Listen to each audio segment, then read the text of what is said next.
Os povos que não cultivam as terras não têm nem mesmo ideia do luxo. É preciso ler em Tácito a admirável simplicidade dos povos germânicos. As artes não trabalhavam para ornamentá-los, eles encontravam os ornamentos na natureza. Se a família de seu chefe devia ser assinalada de alguma forma, era na natureza mesma que deviam buscá-la. Os reis dos francos, dos borguinhões e dos visigodos tinham como diadema sua longa cabeleira. Assim disse Montesquieu, o grande teórico da separação de poderes, em sua obra célebre O Espírito das Leis. Seu objetivo com essa descrição dos germanos era provar que a França nunca foi legitimamente absolutista, porque houve uma tradição germânica que gerava uma certa liberdade contra o governante.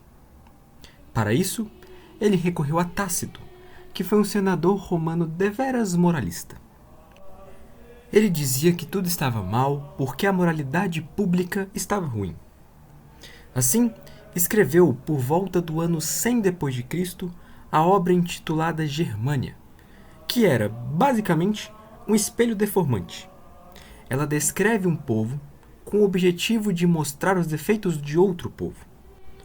Tácito achava que Roma estava decaindo, porque os romanos estavam sendo servis demais em relação ao imperador.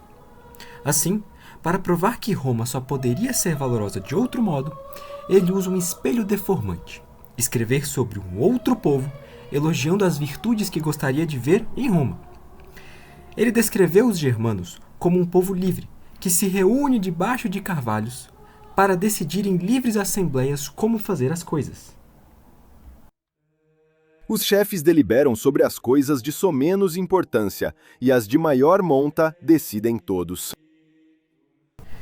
E Montesquieu exalta essa característica. Se quisermos ler a obra admirável de Tácito, veremos que foi deles que os ingleses tiraram a ideia de seu governo político. Este belo sistema foi descoberto nos bosques. Contudo, Montesquieu tinha uma percepção, no mínimo, deturpada, uma vez que Tácito escreveu para fins políticos. Nesse vídeo, portanto, vamos tentar trazer um panorama geral sobre como funcionava o direito dos povos germânicos antes das invasões, isto é, antes do declínio e da queda do Império Romano do Ocidente, no século V d.C. Bom, primeiramente, é importante destacar que estamos falando de povos, no plural.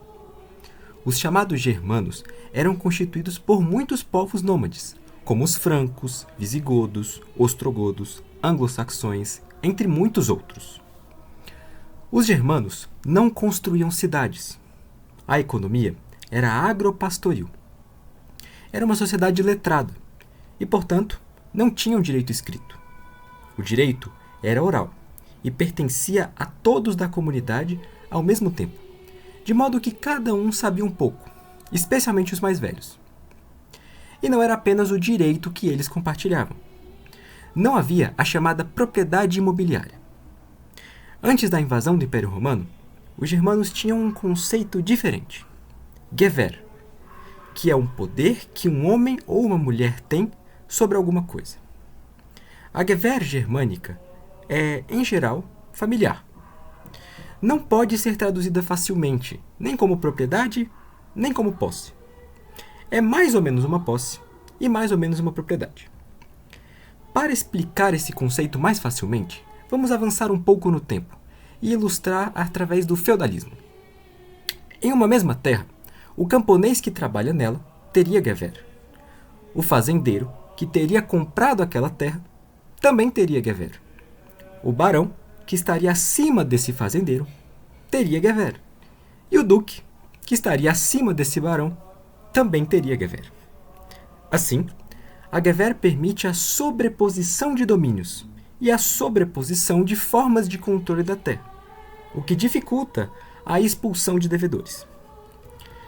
Com isso, Tácito tentou argumentar que, diferentemente de Roma, não havia desigualdades sociais entre os povos germânicos. Mas as coisas não eram bem assim. O testamento, por exemplo, não era um instrumento conhecido, porque vigorava apenas a sucessão legítima. Além disso, a mulher não era sujeito de direito, Na verdade, no matrimônio, a família da noiva a trocava por uma espécie de compensação econômica relacionada ao trabalho dela que seria perdido. Era o chamado preço da noiva. E não, preço da noiva não é a mesma coisa que dote. Dote, em sentido técnico-jurídico, é um valor que a noiva leva consigo quando vai se casar com uma espécie de adiantamento de herança. No preço da noiva, as famílias se reuniam e acertavam uma compensação. Por falar em compensação, é importante destacar que, inicialmente, ofensas de todos os tipos feitas aos indivíduos eram reparadas com legítimo recurso à vingança particular.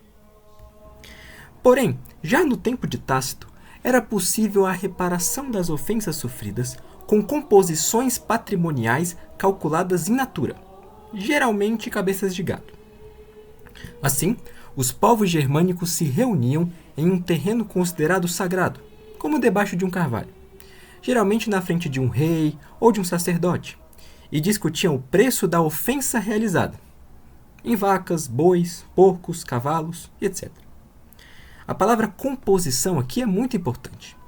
Trata-se de qualquer acerto que seja feito para resolver o problema entre as partes, para que elas se componham.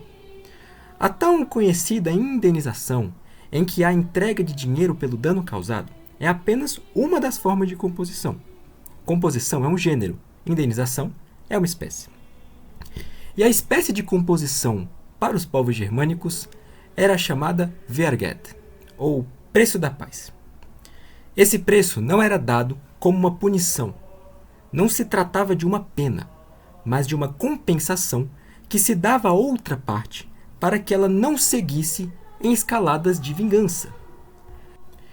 Bem, essas poucas indicações são suficientes para demonstrar a natureza das relações jurídicas próprias das populações germânicas na fase histórica que precedeu as sedentarizações no Ocidente.